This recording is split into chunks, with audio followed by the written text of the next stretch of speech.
அனைவருக்கும் இனிய மாலை வணக்கம். நாம சென்ற வகுப்பினுடைய இறுதியில ஒரு சுலோகம் சொன்னேன். அந்த சுலோகத்திலிருந்து தான் அடுத்த வகுப்பு தொடங்க போறேன்னு சொல்லியிருந்தேன்.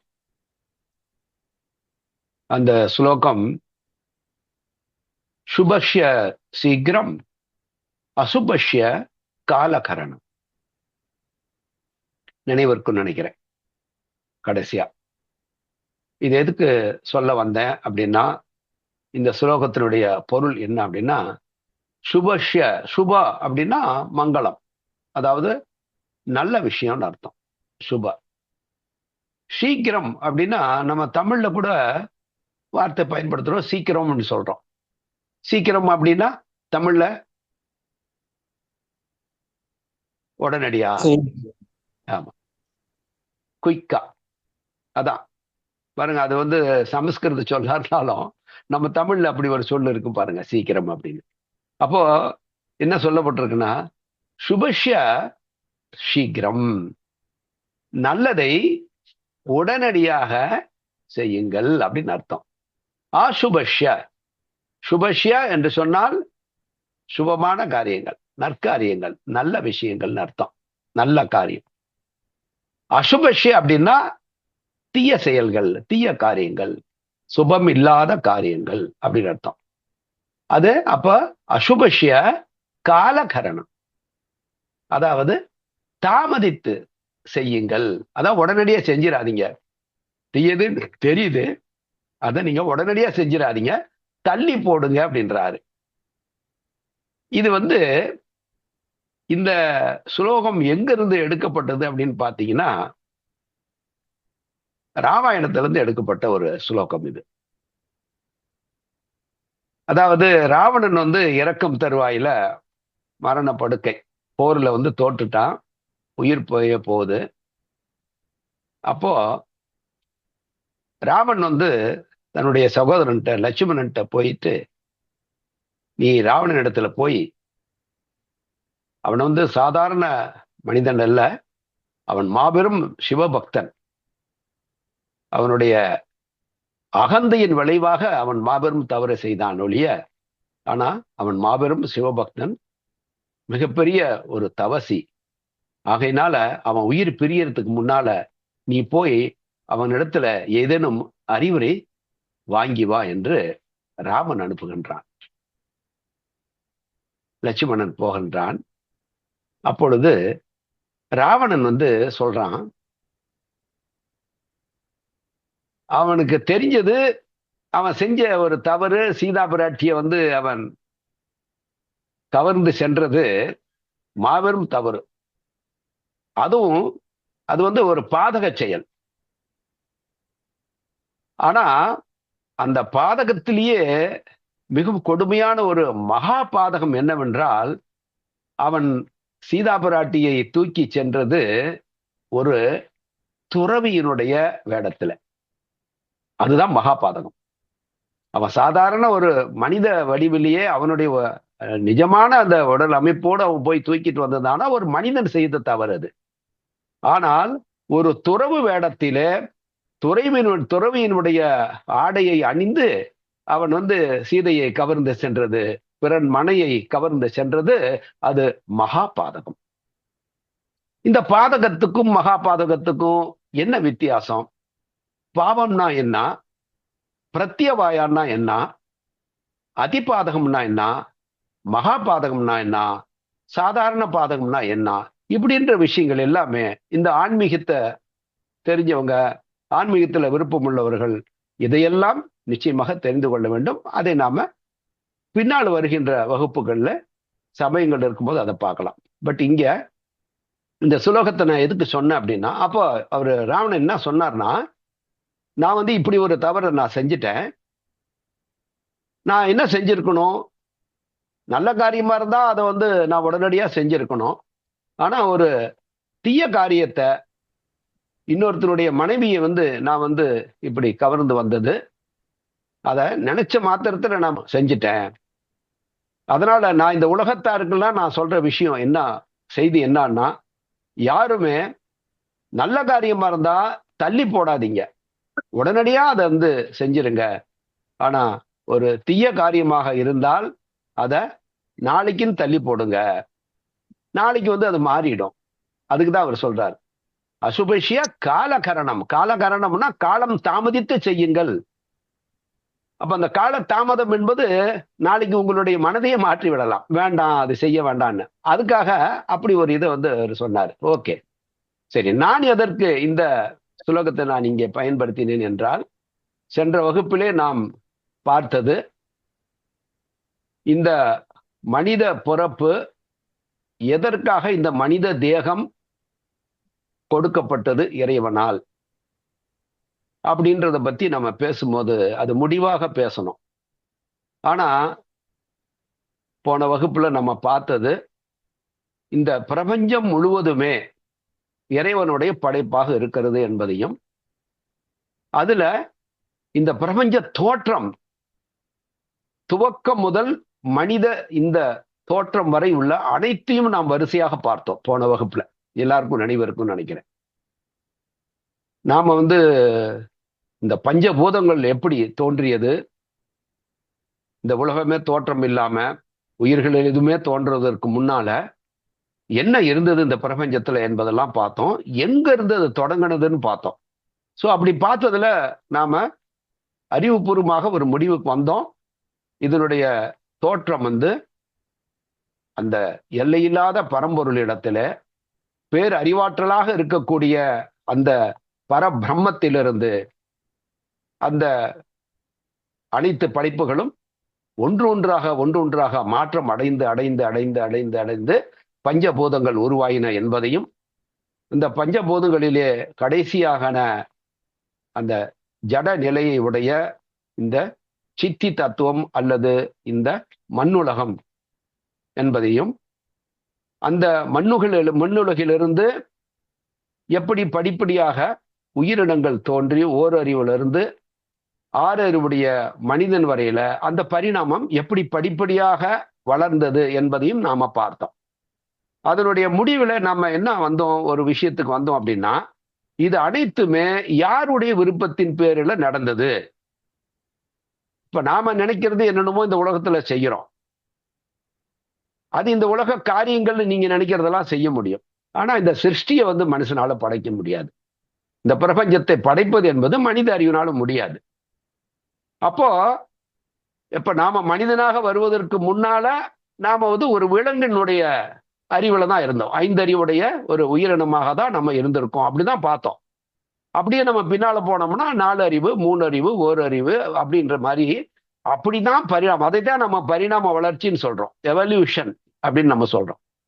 அப்போ உயிரினங்கள் எல்லாமே இப்படிதான் படிப்படியாக ஒரு நீரிலிருந்து ஒரு பாசி, வளவளப்பான ஒரு பாசி என்ற தாவரம், அது அழுகினால் அதிலிருந்த புழுக்கள், அந்த புழுக்கள் மாறினால் பறக்கின்ற பூச்சிகள், இப்படி படிப்படியாக மாற்றம் அடைந்து அடைந்து அடைந்து உயிரினங்கள் வந்து கடைசியில நம்ம மனித தேகத்தை உடைய உயிரினமாக நம்ம வந்திருக்கிறோம். அப்படின்னா இந்த வரிசையா பஞ்சபூதங்கள்ல இருந்து இந்த உயிரினங்களா எல்லாத்துமே யாருடைய விருப்பத்தின் பேரில் இப்படி மாற்றம் அடைந்துகிட்டே வந்ததுன்றதை பார்த்தோம். அது நிச்சயமாக அந்த பேர் அறிவாற்றலினுடைய விருப்பத்தின் பேரில் தான் அது படைக்கப்பட்டிருக்கிறது அனைத்தும் என்று பார்த்தோம்.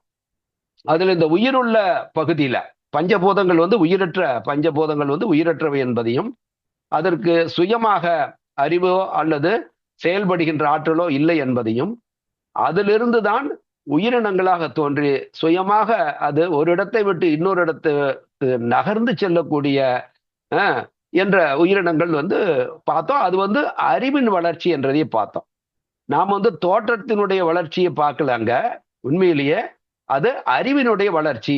அறிவினுடைய வளர்ச்சிக்கு ஏற்றவாறு உடல் அமைப்பிலே மாற்றங்கள் ஏற்படுகிறது என்பதை பார்த்தோம். அதனாலதான் நம்ம சொல்லும் போது இதெல்லாம் ஓரறிவுடைய உயிரினங்கள் என்று. அந்த உயிரினத்திலிருந்து ஈரறிவுடைய உயிரினங்கள் மாற்றம் அடைகின்றன. இந்த ஒன்றிலிருந்து மற்றொன்றுக்கு மாற்றம் பெறுவதற்கு பல கோடி ஆண்டுகள் ஆகின்றன. எடுத்த எடுப்புல ஒரு நாள்ல ஒரு ஒரு ஒரு செடி கொடி மரங்கள்ல இருந்து தாவரங்கள்ல இருந்து அடுத்த உயிரினம் தோன்றியதாக கிடையாது. ஒவ்வொரு நிலையிலிருந்தும் அடுத்த நிலைக்கு மாறுவதற்கு இந்த அப்படி பார்த்தால் இன்னைக்கு மனித தேகம் என்பது ஏதோ ஒரு நாள்ல ஏற்பட்ட இல்ல. மனித தோற்றமே உருவாகி ஏறத்தாழ 10 லட்சம் ஆண்டுகள் 1 மில்லியன் இயர்ஸ் சொல்றாங்க அறிவியலார்கள். அப்போ அப்போ தொடக்கத்துல மனிதர்களுடைய தோற்றத்தை பார்த்தீங்கன்னா அது ஒரு விலங்கு மாதிரிதான் இருந்தான். உடம்பெல்லாம் ரோமமா இருந்தது, குனிந்து நடந்தது எல்லாம் பார்க்கும்போது அப்படியே படிப்படியாக அந்த மனித தோற்றத்திலேயே பரிணாமத்துல பாத்தீங்கன்னா 10 லட்சம் ஆண்டுகளுக்கு அப்புறம் தான் இன்னைக்கு இருக்கிற இந்த நிமிர்ந்து நின்று நாம உடலெல்லாம் ஒரு ரோமமற்ற அழகான தோற்றத்தை உடைய மனிதனாக இந்த பரிணாமத்துல மாறி இருக்கோம். பட் எந்த மாற்றமாக இருந்தாலும் இது யாருடைய விருப்பத்தில் நடக்குதுன்னா எல்லாமே அந்த பேரறிவாற்றல், அந்த இறைவனுக்கு பெயர் பேரறிவாளன் என்று நாம சொல்லுகின்றோம். அதை நம்ம பார்த்தோம். நம்ம மனிதர்களாக அர்ப்பணம் பண்ணி எத்தனையோ உருவங்களை வச்சுக்கிட்டு அதுக்கு ஒரு பேரு இதுக்கு ஒரு பேரு, அந்த கடவுள் இந்த கடவுள், இது எல்லா கேமும் மனுஷங்க உருவாக்குனது. அப்படிலாம் நாம நினைச்ச மாதிரிலாம் கடவுளை உருவாக்கிட முடியுமாண்ணா? அறிவுடையவர்கள் அதுக்கு புரியும். மனிதர்களால இறைவனை நீ நினைச்ச மாதிரிலாம் உருவாக்கிட முடியாது என்பது மனிதர்களுக்கு, அறிவுடையவர்களுக்கு, பகுத்தறிவுள்ளவர்களுக்கு, ஞானமுடையவர்களுக்கு தெரியும். ஆகவே அவனுடைய விருப்பத்துல தான் இது போகுதுன்றதை நம்ம பார்த்தோம். அது தொடங்கிய இடத்தை பார்த்துட்டோம். அப்போ பஞ்சபூதங்களாக தோன்றி படிப்படியாக ஆகாயத்திலிருந்து வாயுவாக, தீயாக, நீராக, நிலமாக, ஓரறிவு உயிராக, ஈரறிவு, 2 அறிவு, 3 அறிவு அப்படின்னு மாற்றங்கள் அடைந்து நீங்க ஆரம்பத்துல பார்த்தீங்கன்னா ஆகாயம் என்பது அதிநுட்பமாக இருந்தது என்பதை பார்த்தோம். அப்படியே படிப்படியா வரும்போது அந்த நுட்பத்தன்மை குறைந்து கொண்டே போய் ஜடத்தன்மைக்கு வந்துருது. பஞ்சபோதத்துல நிலம் என்ற இடம் வருகின்ற பொழுது அந்த அதிநுண்மையான ஆகாயம் என்ற அதிநுண்மையான பொருளிலிருந்து அதிஜடமான ஒரு பொருளாகிய நில தத்துவம் தோன்றுவதை பார்த்தோம். ஆனா அந்த ஆகாயத்துக்கு முன்னால, ஏன்னா ஆகாயமே படைக்கப்பட்டது என்று சொன்னால் அந்த ஆகாயத்தை படைத்தது எது என்பதை நம்மால் புரிந்து கொள்ள முடியாது, பார்க்க முடியாது கண்ணால. ஏன்னா இந்த பிரபஞ்சத்தினுடைய எல்லையே நமக்கு மனிதர்களால கூட்டி கழிச்சு அதனுடைய அகல நீளத்தை அந்த இதை நம்ம பரப்பளவை மனித அறிவினால என்றைக்குமே அது முடியாது. ஏன்னா இந்த பிரபஞ்சம் கேலக்சி இதெல்லாம் பாத்தீங்கன்னா அதெல்லாம் எல்லையே இல்லை என்பது நமக்கு அறிவுக்கு தெரியும். இவ்வளோ பெரிய இதை ஒரு ஒரு அறிவுதான் படைத்து அதை செயலாக்கி கொண்டிருக்கிறது, பராமரித்து கொண்டிருக்கிறது.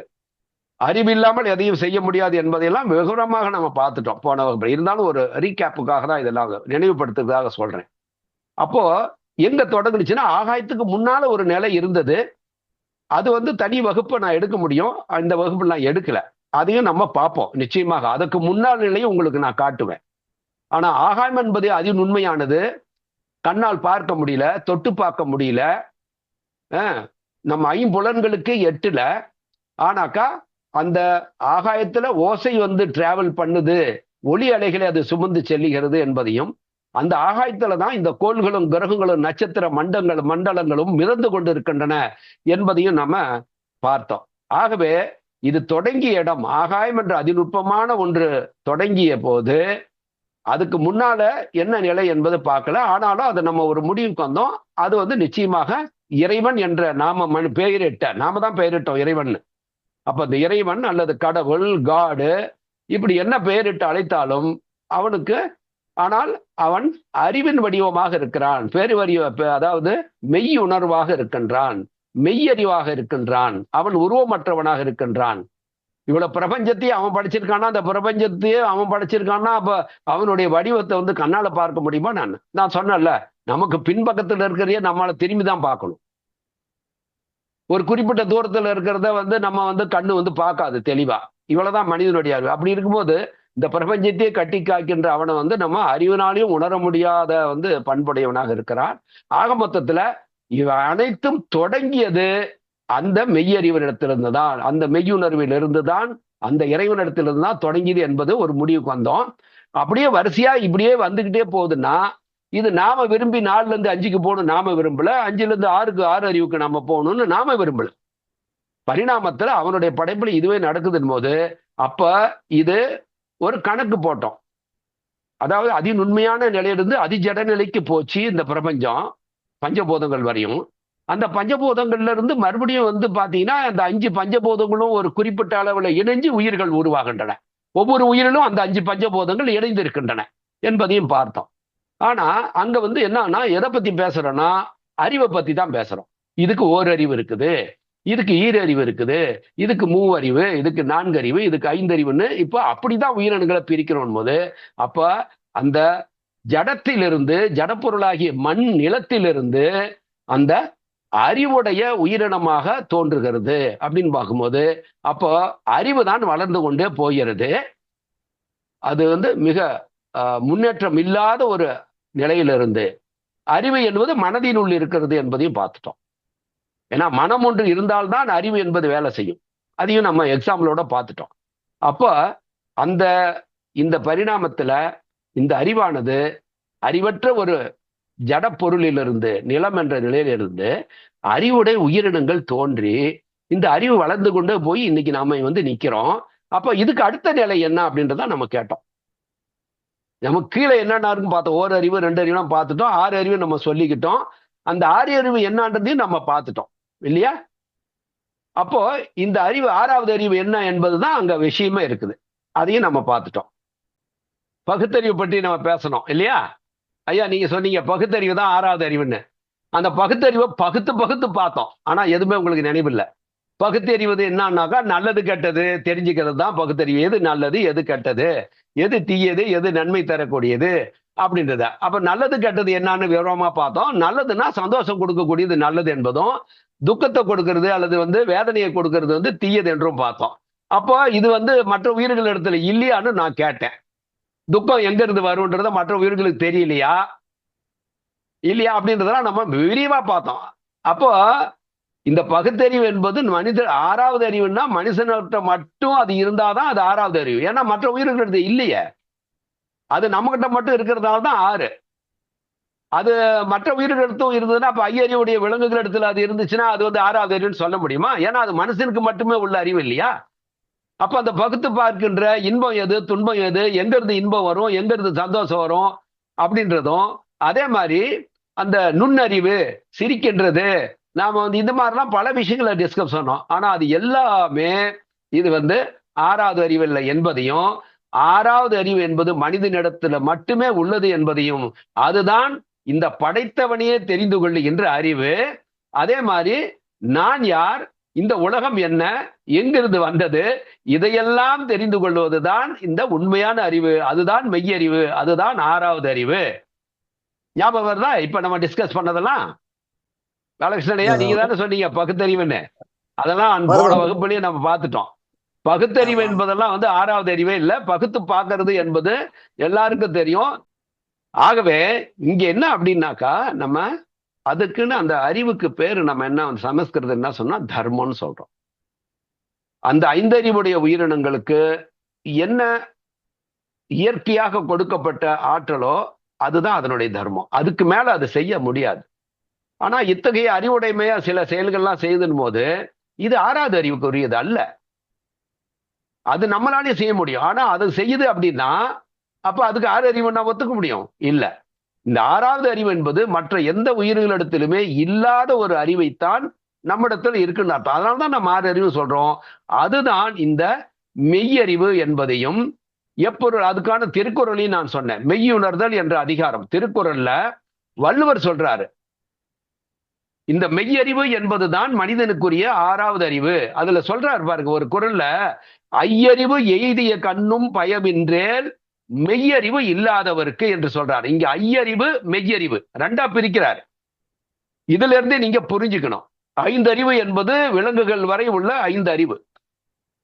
அப்ப நமக்கும் 5 அறிவு என்றால் இந்த நம்ம இந்த 5 புலன்கள் தான். இந்த தாவரத்துல இருந்து ஒவ்வொரு புலன்களினுடைய தாவரத்துக்கு எந்த புலன் வந்து வேலை செய்யுது? தாவரத்திற்கு புலன்கள் மூலம் நம்ம உணர முடியுது ஒவ்வொரு விஷயத்தையும். ஒவ்வொரு புலன்கள் மூலமாக கண்ணு காது மூக்கு நாக்கு தோல் இல்லையா?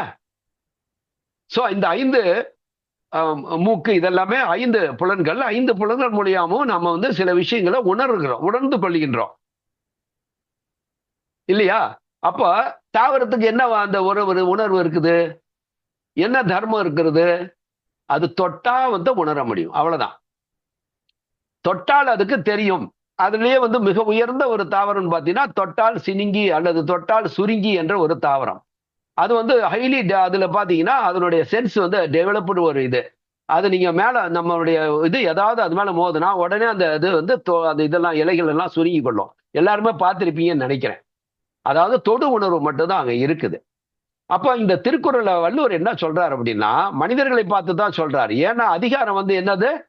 மெய்யுணர்தல். மெய் என்றால் சத்திய பொருள், மெய்ப்பொருள். இந்த பிரபஞ்சத்துல சத்தியமானது என்பது இறைவன் மட்டுமே. அப்ப அந்த இறைவனை அவன்தான் மெய்யானவன். அந்த மெய்யான பொருளை உணர்வதுதான் மெய்யறிவு என்று சொல்றாரு. அப்ப இங்க என்ன சொல்றாரு பாருங்க, நம்மளிடத்திலையும் இந்த 5 புலன்களுடைய அறிவு வந்து எல்லா உயிர்களிடத்திலும் ஓரறிவுடைய தாவரத்துல தொடு உணர்வு இருக்குன்னா அந்த தொடு உணர்வு நம்மளிடத்துல இன்னும் கொஞ்சம் மிகையா இருக்குது. அதே மாதிரி ஈரறிவுனாக்கா அந்த ஈரறிவு நம்மளிடத்துல அதிகமா இருக்கு. இப்படி நம்ம கீழே இருக்கிற 5 அறிவு என்பது எல்லாமே அதிகபட்சமாக நம்ம கிட்ட வளர்ச்சி அடைஞ்சிருக்குது. ஆனா அது 6வது அறிவு இல்ல. அப்ப இவர் என்ன சொல்றாரு பாருங்க, ஐயறிவு எய்திய கண்ணும். எய்திய என்றால் பெற்றிருந்தாலும் அர்த்தம். எய்திய கண்ணும் என்றால் இந்த 5 அறிவை நீங்க எவ்வளவுதான் வந்து வளர்ச்சி அடைந்த ஒரு நிலையிலே நீங்கள் பெற்றிருந்தாலும் பயமின்றேன். அதனால ஒரு பயனும் மனிதனுக்கு கிடையாது. ஏன்னா விலங்குகிட்ட இருந்த அந்த 5 விட உனக்கு கொஞ்சம் அதிகமா இருக்குது, அவ்வளவுதான். அதுவும் தூக்கம் வந்தா தூங்குது, பசி எடுத்தா சாப்பிட்டுக்குது. இது 5 அறிவு உடைஞ்சு என்னென்ன பண்ணுதோ அதெல்லாம் வந்து நீங்களும் தான் பண்ணிட்டு இருக்கிறீங்க. அப்ப இந்த 5 அறிவுடைய விலங்குகள் வரை உள்ள அந்த அறிவு எந்த எல்லையை வந்து நீங்க தொட்டிருந்தாலும் அதனால ஒரு பயனுமே இல்லை அப்படின்னு சொல்றாரு. ஆனா யாருக்கு அது இல்ல? ஐயறிவு எய்திய கண்ணும் பயமின்றேல் மெய்யறிவு இல்லாதவருக்கு. யாருக்கு அது ஒரு பிரயோஜனம் இல்லை அப்படின்னா இந்த மெய்யறிவு இல்லாதவருக்கு இந்த 5 அறிவு வந்து எய்திய கண்ணும் அதனால ஒரு பயனும் இல்லைன்னு சொல்றாரு. அப்ப எதை வந்து மெய்யறிவுன்னு சொல்றாருங்கய்யா? இந்த 6வது அறிவு தான். மெய்யறிவு என்பது மெய்ப்பொருளை அறிவது. அப்ப பாருங்க, தன்னுயிர் தான் அறப்பெற்றானை ஏனைய மண்ணுயிர் எல்லாம் தொழும் என்று சொல்றார். இந்த அறிவு என்பது நான் சொன்னேன் இல்லையா, 6வது அறிவு என்பது தன்னை அறிதல், இறைவனை படைத்தவனை அறிதல். இப்ப நம்ம இவ்வளவு தூரம் பஞ்சபூதங்கள்லாம் பார்த்தோம். இதெல்லாம அவன் தான் கிரியேட் பண்ணான்னு பார்த்தோம். இப்போ ஓரறிவு உயிரினங்கள்ல இருந்து 6 மனிதன் வரையிலுமே இந்த தோற்றங்களும் சரி இந்த அறிவு என்பதும் அவனிடத்துல தான் வந்தது. நாம எங்கேயோ போய் அறிவை வாழ்த்தி வரல. அல்லது அனிமலுக்கு இருக்கிற அறிவு வந்து அது எங்கேயோ போய் வாங்கிட்டு வந்துடல, போய் காசு கொடுத்து சம்பாரிச்சு வாங்கிட்டு வந்துடல. இது எல்லாமே அந்த ஒற்றை பொருளிடம் இருந்து அனைத்தும் வருகின்றது என்பதுதான் இந்த உலகத்தினுடைய படைப்பினுடைய சுழற்சியில நடைபெறுகின்ற உண்மை. இந்த சத்தியத்தை அந்த சத்திய பொருளிடமிருந்து தான் அனைத்தும் தோன்றுகின்றன என்பதையும், இந்த நான் என்று சொல்லுகின்ற மனிதனுடைய அகங்காரம், வேற எந்த உயிரும் நான் என்று சொல்லுகின்ற அகந்தை கிடையாது. மனிதனுக்கு மட்டுமே நான் என்றத. யார் நீ? பல வகுப்புல பார்த்துட்டோம். துவக்க வகுப்புல இருந்தே பார்த்தோம். நான் என்று சொல்வது உங்களுடைய மனம், உங்களுடைய குரல் வலை அல்ல. உங்கள் குரல் வலையை பயன்படுத்தி கொண்டு உங்க மனம் பேசுகிறது, மனம் நினைக்கிறது. நான் சொல்றது உடனே ஓக்கல் காடு உங்களுடைய குரல் வலை பேசுகிறதுன்னு சொன்னேன். அப்போ நான் நான் நான் என்று நினைப்பது உங்களுடைய உங்க உடலுக்கு இருக்கக்கூடிய இந்த தேகத்துக்குள்ளார ஒளிந்திருக்கக்கூடிய மனம்.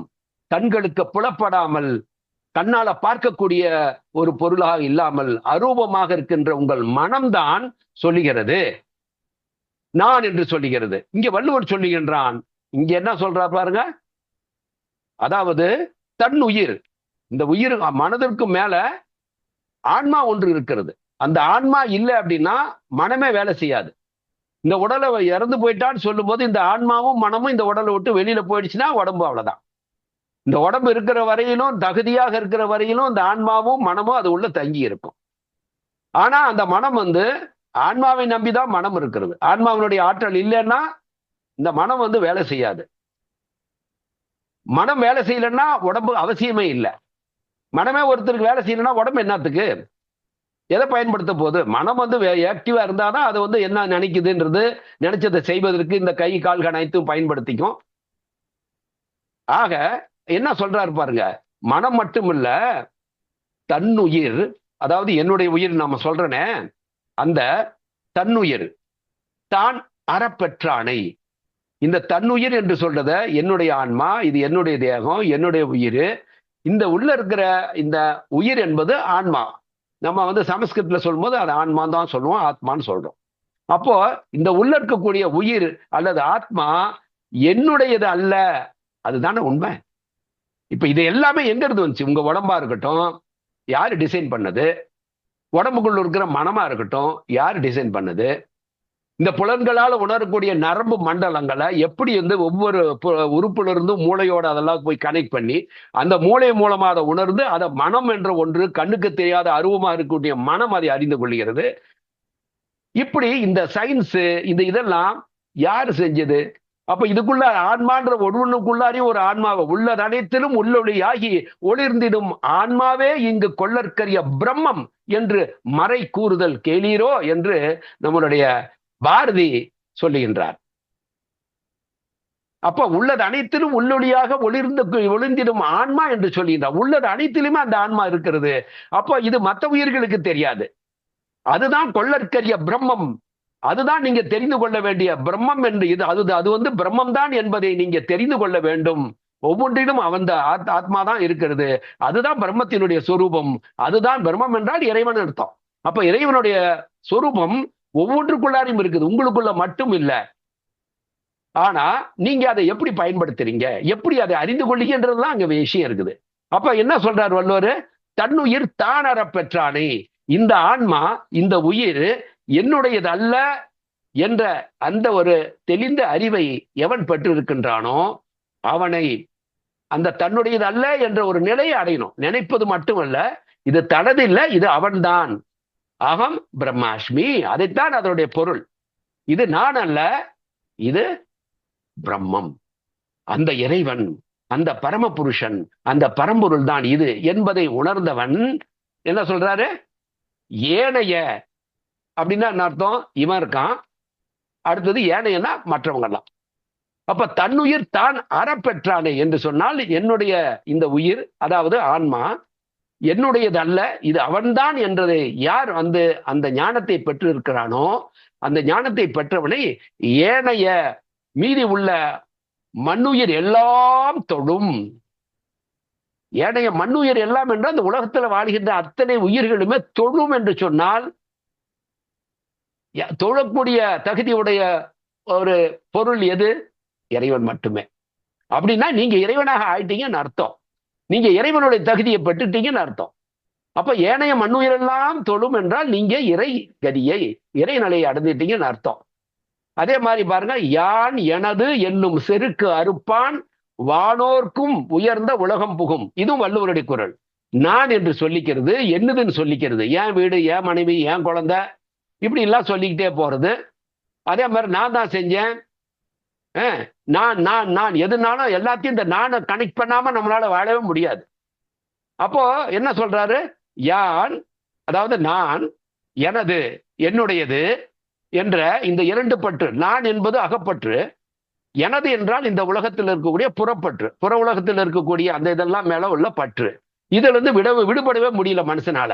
ஆனா எந்த ஒரு மனுஷன் இந்த ரெண்டுல இருந்து விடுபடுகின்றானோ, விடுபடுதல் என்று என்ன சொன்னா என்ன அர்த்தம்? இங்க இதெல்லாம் விட்டுட்டு வேற எங்கேயோ குகைக்குள்ளேயோ அல்லது ஆகாயத்துக்கு போறதா இல்ல. மனமானது இதுல இருந்து விடுபட வேண்டும். இதெல்லாம் நம்மளது இல்ல, நாம வேற. இது எதுவுமே நம்மளது இல்ல. எதை கொண்டு வந்தாய் நீ அதை எடுத்து செல்ல இல்லையா? அப்போ இந்த சத்தியத்தை அதான் சொல்றாரு, யான் எனது என்னும் செருக்குன்னு சொல்றாரு. அத அகம்பாவம் மனுஷனுக்கு மட்டுமே உரியது, மற்ற உயிரினத்தில் இல்ல.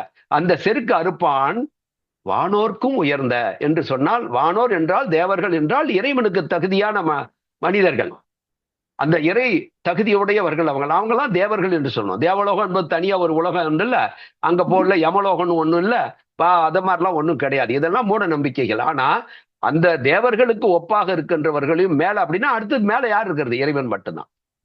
தேவர்களுக்கு அடுத்தது என்று சொன்னால் தேவநிலை அடுத்தது இறைநிலை தான். அப்போ வானோர்க்கும் உயர்ந்த உலகம் என்று சொன்னால் அவன் இறைவன் எங்க இருக்கின்றானோ, இறைவன் இருக்கும் இடம் எதுவோ இறைவனாகவே மாறுவதுதான் இறை உலகம் என்பது. அப்போ எவ்வளவு தெளிவாக இவங்க சொல்றாங்க. இந்த விஷயத்தை எல்லாம் தெரிந்து கொள்வது மட்டும்தான் இங்க மெய்யறிவு. இதுதான் மனிதர்களுக்கு உரிய அறிவு. உண்மையா பொய்யா இதெல்லாம் போன வகுப்பிலே நான் கேட்டேன். இது வேற எந்த உயிரிடத்துல ஏதாவது இந்த அறிவு இருக்கான்னு கேட்டேன். நாம எல்லாருமே ஒத்துக்கிட்டோம். இல்ல, நிச்சயமாக இது மனிதர்களிடத்துல மட்டும்தான் இந்த அறிவு இருக்குது, மனிதர்களால் மட்டுமே இது அறிந்து கொள்ள முடியும். இதைத்தான் ஆறாவது அறிவு. இதுக்கு பேரு தான் பாகவத தர்மம்னு பேரு சமஸ்கிருதத்தில் சொன்னேன். அது ஓரறிவு தர்மமோ 2 அறிவு தர்மமோ, நம்மளது 6 அறிவு தர்மம் என்பது, அதாவது மனிதர்களுக்கு இடத்துல இந்த ஒரு ஆற்றலை, ஒவ்வொரு உயிரிடத்திலும் ஒரு ஆற்றலை, அறிவினுடைய ஆற்றலை கொடுத்திருக்கிறாரு படைத்தவன். இந்த மனிதன் என்று வந்ததுக்கு அப்புறம் படைத்தவனே யார் என்பதை தெரிந்து கொள்ளுகின்ற ஆற்றலை கொடுத்துட்டாரு. நான் ஒரு கேள்வி கேட்டேன், இதுக்கப்புறம் இன்னொரு உயிரினம் நமக்கு மேல, மனுஷனுக்கு மேல 7வது நிலை என்று சொல்லக்கூடிய எந்த உயிரினமாவது இருக்கான்னா இல்லவே இல்லை. ஏன் இல்ல? ஏன் இங்கேயோ இதோட நிறுத்திக்கிட்டாரு இறைவன் படைப்பை என்று சொன்னா, அதை நம்ம யோசனை பண்ணணுமா இல்லையா? இதுக்கு மேல ஒரு உயிரினத்தை படைக்கல. ஏன் அப்படின்னா, இதுக்கு மேல அறிவு அதிகபட்சமான அறிவு வேற எந்த உயிருக்கு தர வேண்டியது? ஏன்னா படைத்தவனே யாரு என்று தெரிந்து கொள்வதையும், இந்த அனைத்துமே அவன்தான் என்பதையும், நான் என்பது நான் அல்ல, அந்த இறைவன் தான் உள்ள இருக்கிறான், அவன் தான் இயங்கிக் கொண்டிருக்கின்றான் என்ற இந்த உண்மையெல்லாம் தெரிந்துகின்ற அறிவை இங்கேயே கொடுத்தாச்சின் போது, இதுக்கப்புறம் தெரிஞ்சு கொள்ள வேண்டியது என்ன இருக்குது? இதுக்கு மேல அறிவு என்ன அவசியம் இருக்கு இன்னொரு உயிரை படைச்சு அதுகிட்ட கொடுக்கறதுக்கு? அப்ப நம்ம கிட்ட எல்லாமே கொடுத்துட்டாரு. ஆனா யாராவது இந்த 6வது அறிவை பயன்படுத்துறாங்களான்னு கேட்டேன். அதான் வகுப்பினுடைய இறுதியில கேட்டேன். எத்தனை பேரு இதை பயன்படுத்துறாங்க? நான் யாருன்றது தெரிஞ்சுக்கிட்டு, யான் எனது என்னும் செருக்கை அறுப்பவர் யார்? யாராவது செய்யறாங்களா? இல்லவே இல்லை. ஏன்னா யாருமே இதை தெளிவா சொல்லிக் கொடுக்கல மனிதர்களுக்கு. அப்போ இப்ப கேள்வி என்ன? 6 அறிவு வந்ததுக்கு அப்புறம், பரிணாமம் 1 இருந்து 2, 3, 4, 5, 6ன்னு இங்க வந்ததுக்கு அப்புறம், இதுக்கப்புறம் அடுத்து என்ன நிலை? இங்க நின்னு போச்சு படைப்பு. இதுக்கப்புறம் என்ன இருக்கு அப்படின்னா, நீங்க படைத்தவனை பற்றி தெரிஞ்சு கொள்ளணும்னா நீங்க படைத்தவனோடு போய் சேர்த்துக்கணும். அவ்வளவுதான். இது எங்கிருந்து டிராவல் பண்ணி பஞ்சபோதங்களாக மாறி, பஞ்சபோதத்திலிருந்து அறிவுடையதாக மாறி 6உடையதா இதுக்கப்புறம் அடுத்த நிலை என்பது, 7ஆம் நிலை என்பது இறை அறிவுதான், மெய் அறிவுதான். அந்த மெய்ப்பொருளோடு மெய்யறிவாக நீங்க மாற்றம் அடையணும். ஐயறிவிலிருந்து 6 அறிவாக மாறி இந்த தேகத்தை பெற்றது. ஆனால் இந்த 6லிருந்து அடுத்தது இறை அறிவை நீங்க பெறுவதற்கான அறிவு கொடுத்தாச்சு. அதை எப்படி பயன்படுத்தணும், எந்த முறையில பண்ணணும் அப்படின்றது நீங்க தான் முயற்சி பண்ணணும். ஒண்ணுக்கும் மனுஷன் முயற்சி பண்றான். சாப்பிடணும்னா அதுக்கு சென்று முயற்சி பண்றான். எல்லாத்துக்கும் அவருடைய சொந்த முயற்சி இல்லாம ஏதாவது ஒரு காரியத்தை மனுஷன் செய்யறானா பாருங்க. அப்போ மனுஷன் உணரணும் முதல்ல, ஏன் இங்க இருந்து நம்ம இங்க வந்திருக்கோம். இது யாருக்கும் தெரியாதனாலதான் சாப்பாட்டுக்காக ஓடி ஓடி படிக்கிறான். படிச்சு முடிச்சோடனே வேலையை தேடுறான். வருமானம் வந்தோடனே சாப்பிட்றான், நல்லா தூங்குறான், எல்லா சந்தோஷத்தையும் அனுபவிக்கிறான், செத்து போறான். அப்ப 6வது அறிவு பயன்படுத்தவே இல்லை. இதைத்தானே விலங்குகள் செய்யறது. அப்ப அந்த 6வது அறிவு என்பது தெல்ல தெளிவாக நீங்க புரிஞ்சுக்கணும். வேற எந்த பிலாசபிலையும் இந்த விளக்கங்கள் உங்களுக்கு கிடைக்காதுன்னு நான் முதல்லயே சொல்லிட்டேன். உலகம் முழுதும் இன்னைக்கு இந்த ஆனந்த மார்க்கத்து மூலமாக இதை மனிதர்களிடத்திலேயே கொண்டு சேர்த்து கொண்டு இருக்கின்றார்கள். நான் உலகம் முழுதும் எந்தெந்த நாடுகள்ல 185 நாடுகள் அதிகபட்சம் நான் சொல்லிட்டேன். நீங்க உங்களுடைய இதுல போட்டு பாருங்க, கூகுள்ல போங்க, எந்த நாட்டு வேணாலும் பாருங்க, ஆனந்த மார்க்கம் என்று போட்டாவே வந்துடும். இது ஆனந்தத்துக்குரிய மார்க்கம். ஆகவே இப்போ நம்ம கடைசியா என்ன முடிவு பண்ணோம் வகுப்புல? இந்த என்ன செய்யணும்? 6வது அறிவு என்பது இறைவனை அறிகின்ற அறிவு தான். தன்னை யாருன்னு அறிஞ்சுக்கணும், அடுத்தது இறைவன் யாருன்னு நினைக்கணும். இந்த அறிவு அங்கதான் போகணும். இந்த அறிவு அங்க கொண்டு போய் ஒண்ணுக்கும் நாம தான் முயற்சி பண்ணணும்னா, இந்த அறிவு அந்த நிலையை அடைவதற்கான முயற்சியை நாம பண்ணலன்னா ஆபத்து என்ன? இப்ப 6 அறிவு நீங்க பயன்படுத்தினா ஐயறிவு தான்னா நீங்க விலங்கு நிலையில தான் இருக்கீங்கன்னு அர்த்தம். அப்ப மறுபடியும் நீங்க இதுக்கு அடுத்த நிலையை அடையாம திரும்ப மறுபடியும் விலங்கு நிலைக்கோ அல்லது திரும்பவும் மனித நிலைக்கோ தான் வந்துகிட்டே இருக்கணும். அப்ப எப்பெல்லாம் பிறப்பு வந்துருச்சோ அப்பெல்லாம் துன்பம் தான் மனுஷனுக்கு. இந்த மனிதனுக்கு வருகின்ற துன்பம் என்பது ஒரு வகை இரு வகை அல்லங்க. எண்ணற்ற வகையில அவனுக்கு அந்த மனதினுடைய வேதனையும், உடல் துன்பம், மன துன்பம், ஆன்மீக துன்பம் யாருக்கு இருக்குன்னா, ஏன் இறைவனை அடைய முடியலையேன்றதுக்கு மட்டும்தான் ஆன்மீக துன்பம். அதுக்கு இன்னும் யாரும் தகுதியுடையதா நம்ம தான் இல்லையே. ஏன்னா 6வது அறிவு நம்ம பயன்படுத்தல. அந்த அறிவை பயன்படுத்தி ஐயோ நாம இன்னும் அதுவாக மாறலையே, நானாதான் நினைச்சிட்டு இருக்கிறேன், நான் என்றே நினைச்சிட்டு இருக்கிறேன், அதுவாக நான் மாறலையே, அவனாக மாறவில்லையே அப்படின்ற துக்கம் வரும்போது அது ஆன்மீக துன்பம். ஆனா இங்க மனிதன் இதை பயன்படுத்தாத வரையிலும் அவன் இந்த உலகத்துல திரும்ப பிறந்து பல காரியங்கள் இந்த உலகத்துல செய்யக்கூடாதெல்லாம் செஞ்சு ஒரு பிறப்புலையும் சேர்த்து சேர்த்து வச்சுக்கிட்டு அடுத்தடுத்த பிறப்பெல்லாம் மீதி செஞ்சு முன்னால செஞ்சதெல்லாம் அனுபவிச்சுக்கிட்டு துன்பம் என்ற பெயரில படாத துன்பம் பட்டு கொண்டிருக்கிறார் மனிதர்கள். ஆனால் எந்த ஒரு மனிதன் இந்த பேருண்மையை பேரறிவை அறிந்து கொள்ள முயற்சியை மேற்கொள்ளுகின்றானோ அந்த நிமிடத்திலிருந்து அவன் எத்தகைய கடந்த கால அவனுடைய விடைகளாக இருந்தாலும் அதை வெல்ல முடியும் என்பதுதான் ஆன்மீக உண்மை. அதை நான் பகவத்கீதையிலிருந்து உங்களுக்கு பல வகுப்புகள் நான் சொல்லிட்டேன்.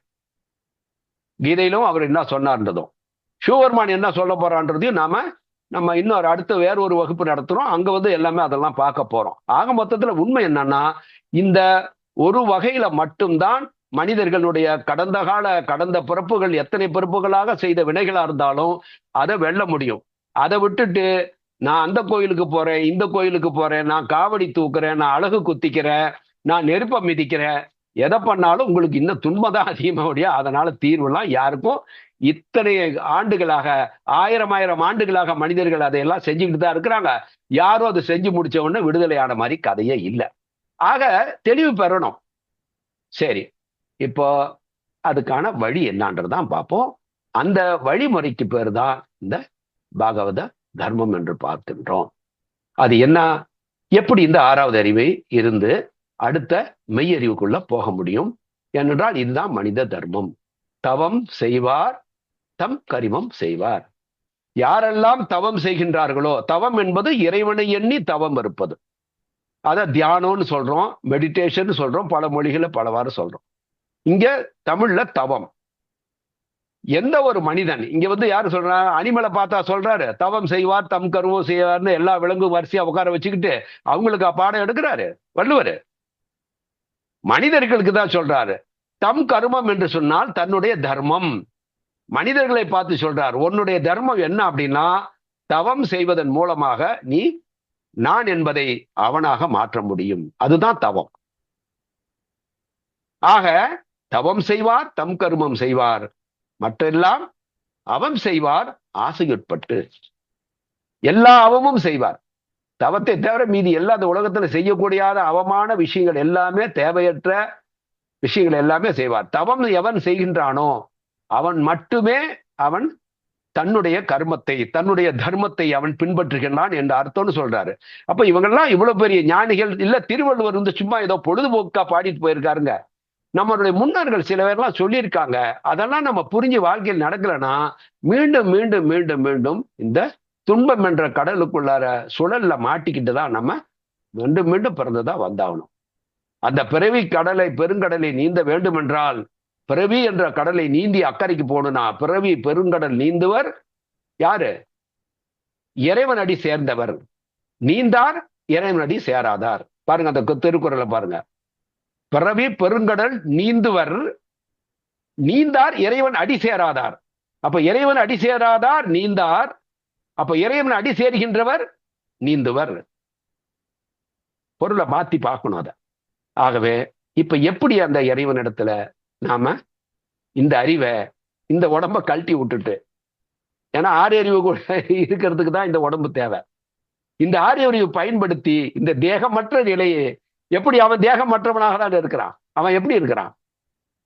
படைத்தவன் இந்த படைத்த பிரபஞ்சம் முழுவதும் படைத்து பாதுகாத்து பராமரித்து எவ்வளவு சிஸ்டமேட்டிக்கா அவனுடைய படைப்புல நடைபெறுகின்ற இந்த சிஸ்டத்துல, இந்த கேலக்சியில இந்த ஒவ்வொன்றுமே அவன் சொன்னபடி நகர்கிறது. அதெல்லாம் மாத்திக்க முடியாது. அதெல்லாம் மாறாது. அவன் வச்சதுதான் சட்டம். அப்ப எந்த அளவுக்கு அவன் அறிவை பயன்படுத்தி பண்றான் போது நாம இந்த சிற்றறிவிலிருந்து அந்த பேரறிவுகளை போகின்றதற்கு 4, அதாவது 3 வழிகள் தான். 4வது நிலை என்பது அதனுடைய ரிசல்ட்னு சொன்னேன். அது என்ன சொன்னேன் அப்படின்னா அதை நம்ம இப்போ பார்க்கிறோம்.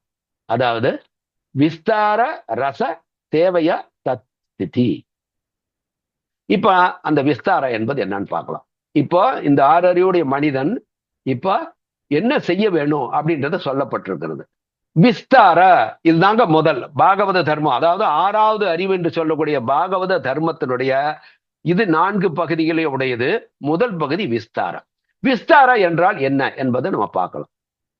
விஸ்தார என்ற சமஸ்கிருத சொல்லு, அதாவது விஸ்தீரணம், விஸ்தரிப்பு அப்படின்ற வார்த்தைகள்லாம் நம்ம கேள்விப்பட்டிருப்போம். அப்படின்னா என்ன அர்த்தம்? எக்ஸ்பான்ஷன், எக்ஸ்பேண்ட், விரிவாக்கு, விரிவடைதல் என்று பொருள். அப்ப முதல் தேவை விரிவடைக்க, அதாவது இத விரிவாக்க வேண்டும். எதை விரிவாக்க வேண்டும்? இப்ப நம்மளுடைய 6 அறிவு இருக்கிறது. அந்த 6வது அறிவை விரிவாக்க வேண்டும் என்றால் விரிவாக்கம் தான் நடைபெறுகிறது. நீங்க ஓர் அறிவுன்ற நிலையிலிருந்து விரிவடைஞ்சு 2வது அறிவுக்கு வந்துச்சு, 2வது அறிவு என்ற நிலையிலிருந்து விரிவடைஞ்சு 3வது நிலைக்கு வந்துச்சு. அப்படியே படிப்படியா வந்து இப்ப 6வது நிலையில ஒண்ணு இருக்குதுன்னா அந்த 6வது அறிவு என்பது விரிவடைய வேண்டும். இந்த 6வது அறிவு விரிவடைஞ்சா 7வதுன்னு ஒண்ணு இல்ல. அப்ப அதனுடைய விரிவாக்கம் எங்க போய் சேரும்னா அந்த பேரறிவோட சேர்ந்துடும். அந்த அளவுக்கு அதான் எக்ஸ்பான்ஷன் என்றுனா அதை வந்து நம்ம எப்படி இதை விரிவாக்க முடியும்? பொருள், சொல்லுக்கு பொருள் ஓகே, விரிவாக்கம் என்று சொல்லிட்டோம். அறிவை வந்து விரிவாக்குதல் என்று சொன்னோம். அறிவு என்பது, அதாவது மனம் வந்து, மனமும் அறிவும் ஒன்றுதான். அந்த மனதினுடைய செயல் அந்த பகுதி தான் அறிவு என்று சொல்றோம். மனம் என்ற ஒன்றின் செயல்படுகின்ற அந்த பகுதிக்கு தான் நம்ம அறிவுன்னு சொல்றோம். அந்த அறிவை வந்து எப்படி வேணாலும் நீங்க பயன்படுத்தலாம். ஆனா இங்க என்ன பண்ணணும்? மனிதர்கள் விரிவாக்க வேண்டும், அதை சுருக்க கூடாது. நீங்க 6 அறிவு நிலையில இருக்கிற விரிவடைஞ்ச நிலைய நீங்க 5 அறிவு உள்ள விலங்குகள் போல நடந்துகிட்டா அந்த விரிவடைஞ்ச நிலை என்ன ஆகணும்? சுருங்கிடும். அறிவு சுருங்கி நீங்க அந்த அறிவுக்கு என்ன உடம்பு தேவையோ அந்த உடம்பை எடுத்துக்க வேண்டியது அடுத்தது. இது ஆட்டோமேட்டிக். இது ஆட்டோமேட்டிக்கா நடக்குதுன்றாரு.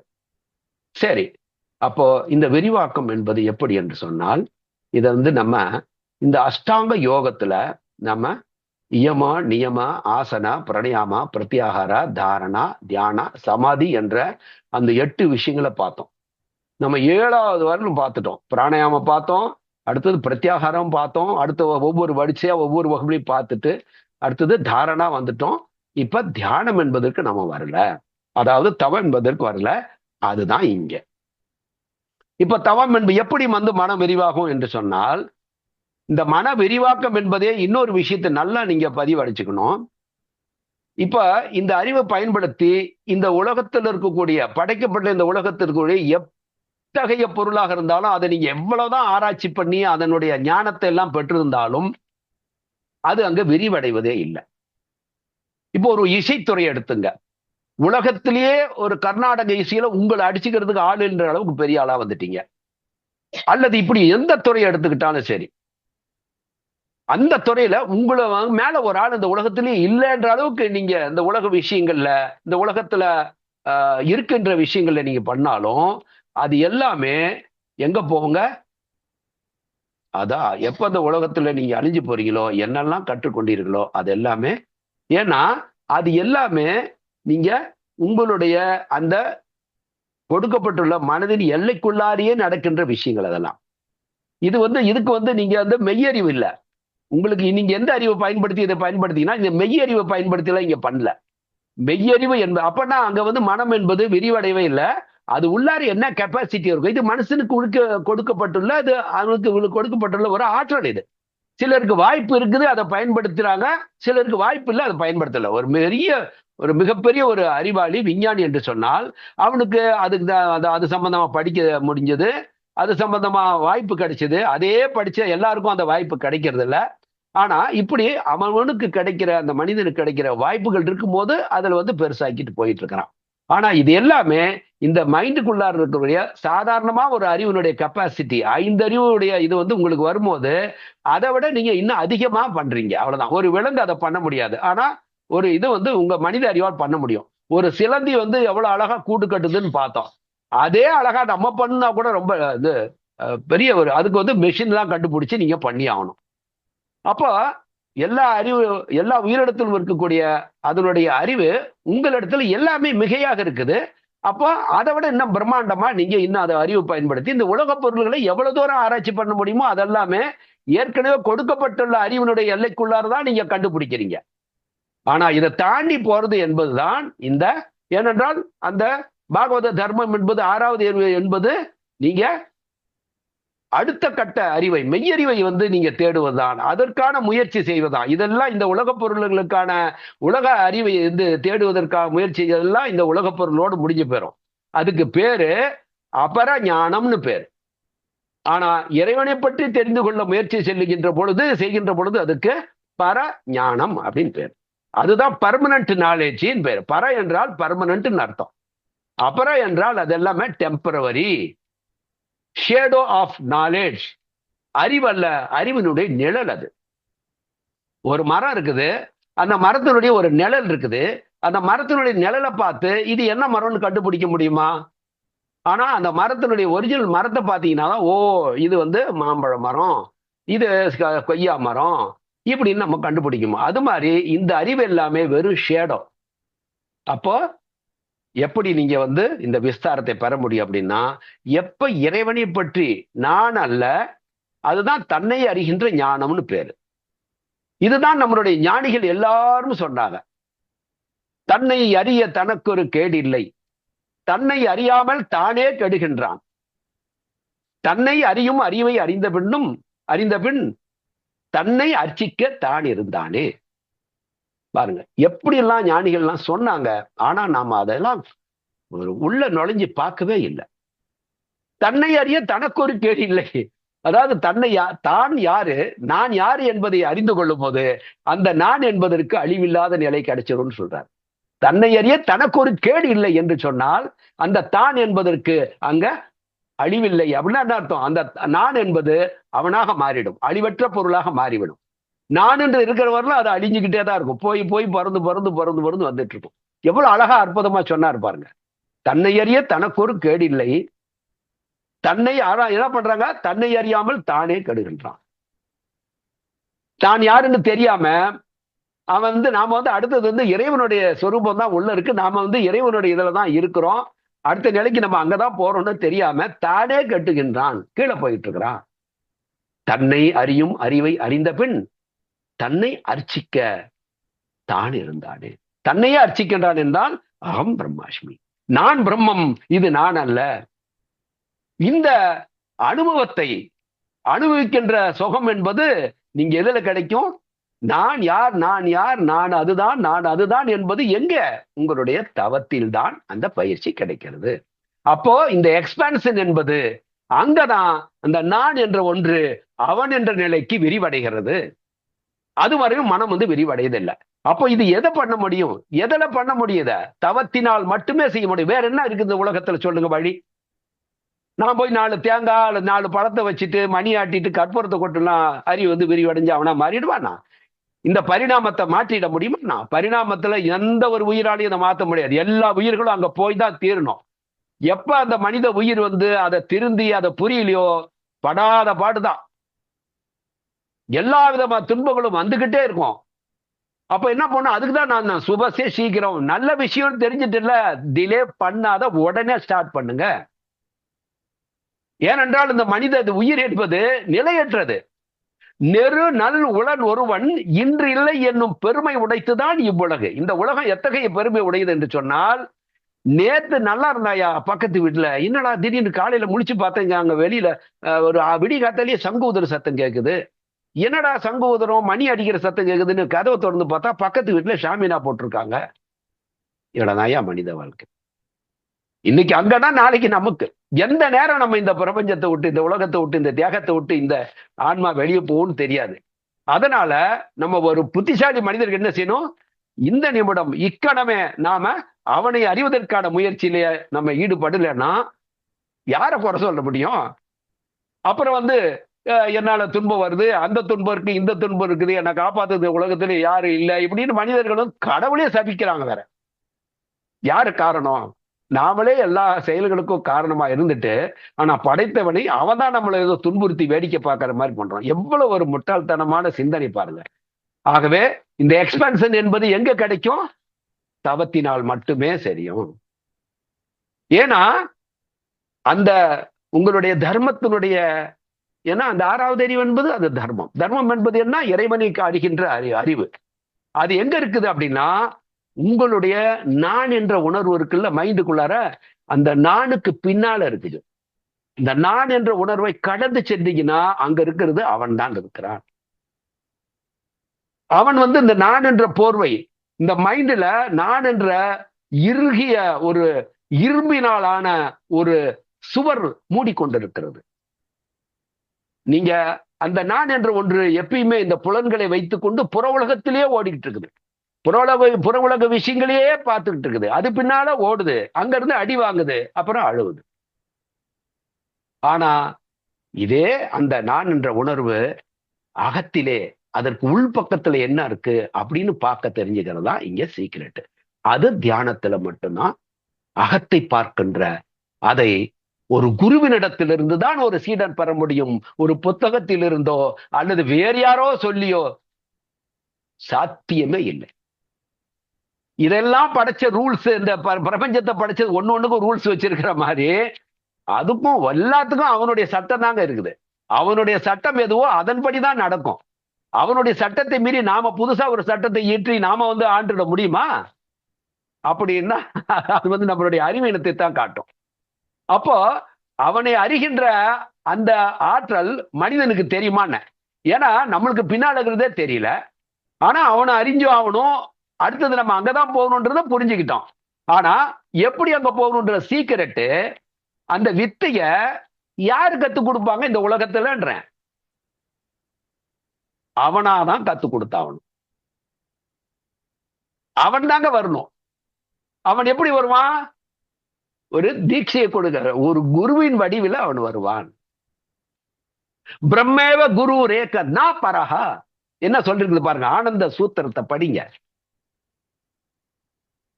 பிரம்மேவ குரு ரேகா நா பரா, பரா என்றால் வேறொருவன், இரண்டாவதாக ஒரு அர்த்தம். பிரம்மாவே அதாவது இறைவனே என்று அர்த்தம். இறைவனே குருவாக வந்து மனிதனுக்கு அந்த சீக்கிரட்டை சொல்லி கொடுப்பான். அது ஒரு காலத்திலுமே அது நடந்து கொண்டுதான் இருக்கிறது. அவனா அவனுடைய வரணும்ன்றது இந்த மனிதனுக்கு தெரியுங்க என்ன அறிவு இருக்கு. இந்த மனிதனுடைய சிற்றறிவு, இந்த சிறிய மண்டை ஓட்டுக்குள்ள இருக்கிற அவனுடைய அறிவினுடைய எல்லை இந்த புற உலகத்துல இருக்கிறதையே யாரோ ஒருத்தர் ஏதோ இங்க இருந்து ஒரு இதுக்கு போறது, செவ்வாய்கிரகத்துக்கு போறதுக்கு ஒரு அறிவை கண்டுபிடிச்சான். யாரோ ஒருத்தர் 2 பேர், எத்தனை கோடி மனிதருக்கு நடுவுல. அவ்வளவுதான் அவனுடைய கெப்பாசிட்டி. ஆனா இந்த பிரபஞ்சம் முழுவதையும் இங்க இருந்து இந்த கிரகத்துக்கு போறதுக்கே அவரால் முக்கி முனகி இவன் விட்டுட்டு போனதை அடுத்த இன்னொருத்த பண்ணி ஏறத்தாலும் ஒரு 200-300 ஆண்டுகளாக முயற்சி பண்ணி செவ்வாய் கிரகத்துக்கு பக்கத்துல போறோம் அப்படின்றான். ஆனா இதையெல்லாம் இதெல்லாத்தையும் கட்டி காக்கின்ற கோள்களின், கிரகங்களின், நட்சத்திர மண்டலங்கள் அனைத்துமே படைக்கப்பட்ட அனைத்துமே பராமரிக்கின்ற அவனாக நீங்க மாற வேண்டும் என்றால் அங்கிருந்துதான் இதெல்லாம் மாடி போய் ஆயி மாற்றம் அடைஞ்சு வந்திருக்குது. திரும்பவும் அந்த காட்சியற்ற ஒரு பொருளிலிருந்து காட்சி உடையதாக தானே மாற்றம் அடைஞ்சது. ஆகாயம் என்பது காட்சிக்கு தெரியாத ஒன்றாக தான் முதல் மாற்றம். ஆனா அதுக்கு முந்தின நிறைய அதை விட சூட்சிமம், அந்த ஆகாயத்தை விட சூட்சிமான ஒரு நிலையிலிருந்தா வந்ததுன்னா அதுதான் அவனுடைய நிலை. அதை விட நுட்பம். ஆகாயத்தை கண்ணாடியோ 5 புலன்களோ உணர முடியாத ஒன்று என்றால் அது அங்கிருந்து தோன்றிய அதற்கு முந்தைய நிலையிலிருந்து தோன்றியதுன்னா அதுக்கு முந்தைய இருந்த நிலையை என்னன்னு நீங்க பாப்பீங்க. அதுவாக நீங்க மாற வேண்டும். ஏன்னா அங்கிருந்துதான் இதெல்லாம் தோன்றினது, படிப்படியாக மாற்றம் அடையுது. திரும்பவும் ரிவர்ஸ்ல அடுத்தது என்ன ஆகுது, இங்க இருந்து மேல ஒரு பாதையில் இப்படி இன்னொரு பாதையில மறுபடியும் அங்கதான் போதும் போது அதே உருவமற்ற அந்த பேரறிவு ஆற்றல் மட்டுமே இந்த தேகத்தை தோற்றத்தை விட்டுட்டு அது போகணும். ஏன்னா தோற்றம் இல்லாத நிலையில தான் தோற்றம் அனைத்து வந்துச்சு. இதுக்கு ஒரே ஒரு வழி என்னன்னா இந்த தவம். அவன்தான் காலமாக இந்த மனித இனத்துக்கு, நாம சிவனுடைய வரலாற்றை நாம பார்த்துட்டு இருக்கிறோம் இன்னொரு வகுப்புல ஒவ்வொரு செவ்வாய்க்கிழமையும். அதுல இதெல்லாமே வரிசையாக நம்ம முறைப்படி பரமபுருஷனை பற்றி, பரம பொருளை பற்றி, சிவபெருமானை பற்றி நாம வரிசையா பார்த்துட்டு இருக்கிறோம். அதுல பல விஷயங்கள் நம்ம தெரிஞ்சுக்கலாம். நிறைய பேர் நீங்க அந்த வகுப்பையும் தான் கலந்துக்கிறீங்க. ஆகவே இந்த தவம் தவத்தினால் மட்டும்தான் நீங்க இதை எக்ஸ்பேண்ட் பண்ண முடியும். இந்த சிற்றறிவை பேரறிவாக பண்ண முடியும். அதுக்கு இந்த நான் என்றதை நீங்க அதுவாக மாற்ற வேண்டும். தன்னை அறிகின்ற ஞானத்தை பெற வேண்டும். இது ஒரு குருவினிடத்திலிருந்து தான் பெற முடியும். அத நீங்க இந்த உலகத்துல இத்தகைய ஒரு இதை தருகின்ற குருமார் எங்க இருக்கிறாங்க அப்படின்னு பாத்தீங்கன்னா, போன வகுப்புல அதுக்கு முந்தின வகுப்புல ஒரு ஐயா கேட்டாரு, இந்த ஆன்மீகம் என்பது இந்தியாவில் மட்டும்தான்யா இருக்குது, உலகம் முழுதும் வெஸ்டர்ன் கண்ட்ரிஸ்லாம் இந்த ஆன்மீகம் பரவலையா அப்படின்னு கேட்டாரு. அதுக்கு நான் ப்ரூஃப் காமிச்சிட்டேன். உலகம் முழுதும் இன்னைக்கு யாருக்குமே தெரியாது. அப்போ எத்தகைய ஒரு மனிதன் என்று சொல்ல முடியாது, எத்தகைய ஆற்றல் உள்ள ஒரு குருவாக இருந்தால் இன்னைக்கு உலகம் முழுதும் மனிதர்களுக்கே தெரியாம இந்த ஆன்மீக இதை அவங்க உலகம் முழுதும் குடும்பம் குடும்பமா குழந்தைகள் முதல் எல்லாமே பின்பற்றிட்டு வராங்கன்றதை நான் காமிச்சிட்டேன். அவரோட கம்பேர் பண்ணி எந்த யாரையாவது கொடுக்க முடியுமா? உலகத்துல உங்க அறிவுக்கு இன்னைக்கு அதை விட ஒரு பெரிய குரு யாருன்னு தெரியாது. ஆனா அந்த குரு அந்த தீட்சையை பெற்று நீங்க அதை செய்கின்ற பொழுதுதான் எப்படி அந்த குரு நீங்க உணர முடியும் அப்படின்னா, அவர் கொடுக்கிற தீட்சையை நீங்க பெற்று நீங்க அந்த சாதனாவை தியானத்துல எந்த அளவுக்கு நீங்க ஆழமா போறீங்களோ அந்த அளவுக்கு குரு யார் என்பதை அவரே காட்டுவார். ஏன்னா பிரம்மேவ குரு ரேக்கனா பரஹா. அதனாலதான் நம்ம குருர் பிரம்மா குருர் விஷ்ணு குருர் தேவோ மகேஸ்வர குருரேவ பரமா பிரம்மா தஸ்மை ஸ்ரீ குரவே நமகா என்று நம்ம குருதான் வணங்குறோம். குருதான் பிரம்மா, குருதான் விஷ்ணு, அவன்தான் படைத்தவன், அவன்தான் பாதுகாக்கின்றவன், அவன்தான் திரும்ப அனைத்தையும் தனக்குள் எடுத்துக்கொள்ளுகின்றவன். இந்த படைக்கப்பட்ட பகுதியும் தாண்டி அந்த படைக்கப்படாத பகுதியாக இருக்கின்றவனும் அந்த குருவேதான். குருரேவ பரமா பிரம்மா. அப்போ குரு என்பவன் தான் இறைவன் என்ற அந்த ஒரு கோட்பாட்டை எந்த ஒரு மனித இதயம் புரிந்து கொள்ளுகிறதோ அவர்களுக்கு மட்டுமே அது தெளிவாகும். இந்த இதை யாராலையும் மாற்ற முடியாது. இந்த விதி காலையில சூரியன் உதிச்சு மாலையில மறையணும் அப்படின்றது அவரிட்ட விதி, அவரிட்ட கட்டளை. அதுபோல இந்த மனிதன் இறைவனை உணர வேண்டும் என்று சொன்னால் ஒரு குருவின் வாயிலாகத்தான் நீங்க அதை அடைய முடியும். அந்த குருதான் இறைவன் என்ற இந்த கோட்பாடே அதுதான். குருவுதான் இறைவன் என்று பார்க்க. இறைவனை நீங்க கண்ணால பார்க்க முடியாது. எப்ப தீட்சை உங்களுக்கு கிடைச்சிடுச்சோ, நான் பிரம்மம் என்ற உணரக்கூடிய அந்த தீட்சை உங்களுக்கு கிடைக்கிறதோ அப்ப உங்களுக்கு இறைவனை நீங்க தெரிந்து கொள்ளுகின்ற கதவு திறந்துருச்சுன்னு அர்த்தங்க. இதுதான் காலங்காலமாக எல்லா ஞானிகள் வேணாலும் சொல்றதை பாருங்க. எல்லாரும் ஒரே மாதிரி தான் சொல்லியிருப்பாங்க. ஆக அது இங்க நம்மளுக்கு வேற எந்த குருவும் நீங்க தேடி இதெல்லாம் போகணுன்ற அவசியம் இல்லை. இப்ப எவ்வளவு வகுப்புகள் எடுத்தோம், எவ்வளவு விஷயங்களை நம்ம பேசணும். இந்த ஒரு ஆன்மீக தெளிவை யாரிடமாவது இந்த உலகத்துல இந்த விஷயங்களே இவ்வளவு விஷயங்களை அந்த குருவிடத்துல இருந்து நமக்கு தெரிஞ்சுக்கிட்டோம் அப்படின்னா இன்னும் நம்ம பேசுறது நான் சொன்னல 100%, 1% நாம இந்த விஷயத்துல, ஏன்னா இன்னும் எவ்வளவோ இருக்கு. நம்ம ஒரு வகுப்புன்ற பேர்ல சில விஷயங்களை கத்துக்கிறோம், தெரிஞ்சுக்கிறோம், அவ்வளவுதான். ஆகவே இந்த விஸ்தாரா என்ற அந்த முதல் இது ஒரு குருவிடத்திலிருந்து எப்பொழுது தீட்சை பெறுகின்றீர்களோ அப்பதான் இந்த நான் என்ற அந்த குறுகிய நிலையானது அவன் என்ற நிலைக்கு சிறிது சிறிதாக விரிவடையும். அது நீங்க எந்த அளவுக்கு அதை முயற்சி எடுக்கிறீங்களோ அந்த அளவுக்கு அது விரைவாக இதே பிறப்புல இந்த பிறப்புலயே விரிவடைய ஆரம்பிக்கும். எப்ப உங்களுடைய அறிவு விரிவடைய ஆரம்பிக்கிறதோ அப்பவே இந்த மனிதனோடு தொடர்புடைய அனைத்து துன்பங்களும் சரி, எல்லா வினைகளும் சரி, அது எந்த அளவுக்கு நீங்க விரிவாக்குறீங்களோ அந்த அளவுக்கு அதெல்லாம் துகள் துகளாக தூளாகி அது உங்களை விட்டு தூர ஓடுவதை பார்க்கலாம். எப்படி ஒரு காந்தத்தை ஒரு இரும்பு துண்டு, சாதாரண இரும்பு துண்டு நெருகின்ற பொழுது அந்த காந்தத்தினுடைய ஆற்றல் இது காந்தமாக அது ஒட்டிக்கிட்டு இருக்கும் போது வரலும் அது இதுவும் காந்தமா மாறிடும். இரும்பு துண்டு காந்தத்துல ஒட்டுது, இன்னொரு இரும்பு துண்டு எடுத்து இந்த ஒட்டுன காந்த இரும்பு துண்டோட சேரு பாருங்க, அதையும் சேர்த்து ஒட்டிக்கும். அப்படின்னா என்ன அர்த்தம்? அந்த எல்லைக்கு உள்ளார போகின்ற பொழுது அதனுடைய ஆற்றல் அங்க வர்ற மாதிரி நீங்க இறைவனுடைய எல்லை உங்க அறிவு நெருங்க நெருங்க நெருங்க அவனுடைய ஆற்றல் உங்களுக்குள்ளார வர ஆரம்பிச்சிடும். அவனுடைய ஆற்றல் என்ன? இன்ப துன்பங்களை கடந்தவன், உருவமே அல்லாம தோற்றங்கள் இருக்கின்றவர்களாம் துன்பம் இருக்குது. அவன் தோற்றமற்றவன், அனைத்தும் அறிந்தவன், அனைத்தும் செய்ய வல்லவன், அனைத்தும். இப்படி கொஞ்சம் கொஞ்சமா நீங்க போக போக போக விரிவடைய விரிவடைய, ஏன்னா இப்ப வள்ளுவர் கூட சொன்னார்ல, யான் எனது என்னும் செருக்கு அறுப்பான் வானோர்க்கும் உயர்ந்த உலகம் என்று சொன்னால் இறைவன் இருக்கின்ற இடத்தையே பிடிச்சு விட முடியும்னா இறைவனுக்கு துன்பம் என்றது ஒன்று இருக்குதா? அவனுடைய பண்பு என்ன? இன்பம் என்ற ஒன்றோ துன்பம் என்ற ஒன்றோ இருக்குதா என்ன? இது எல்லாமே இந்த காலம் இடம் நபர் என்ற படைக்கப்பட்ட பகுதியில மட்டும்தான் இதெல்லாம் இருக்குது.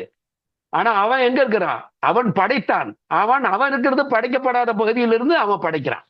அவன் இருக்கிற ஏரியா வேறங்க, ஆனா அவன் தான் படைக்கிறான்.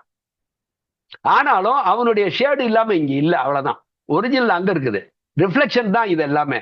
என்னென்ன காட்சி பாக்குறீங்க இதெல்லாம் அவன் மனது நினைக்கின்ற இந்த கற்பனை காட்சிகள் தான் இது எல்லாமே. அவன் தானே கிரியேட் பண்றான், ரெண்டாவது ஒருத்தர் இல்ல. அப்ப எதை ஒண்ணு தோற்றுவிக்க வேண்டுமென்னாலும் மனம் அது சிந்திக்க வேண்டும், இது இப்படி செய்யணும் அப்படி செய்யணும்னு. அந்த மனதோடு சேர்ந்த அறிவு வேலை செஞ்சாகணும். ஆகவே அந்த மனதிற்குள்ளார் தான் இதெல்லாம் நீங்க கிரியேட் பண்ணணும். அது மாதிரிதான் அவன் பண்றான். ஆகவே நீங்க இந்த தியானத்தின் மூலமாக மட்டுமே இந்த விரிவாக்கத்தை பெற முடியும். இது நம்பர் 1.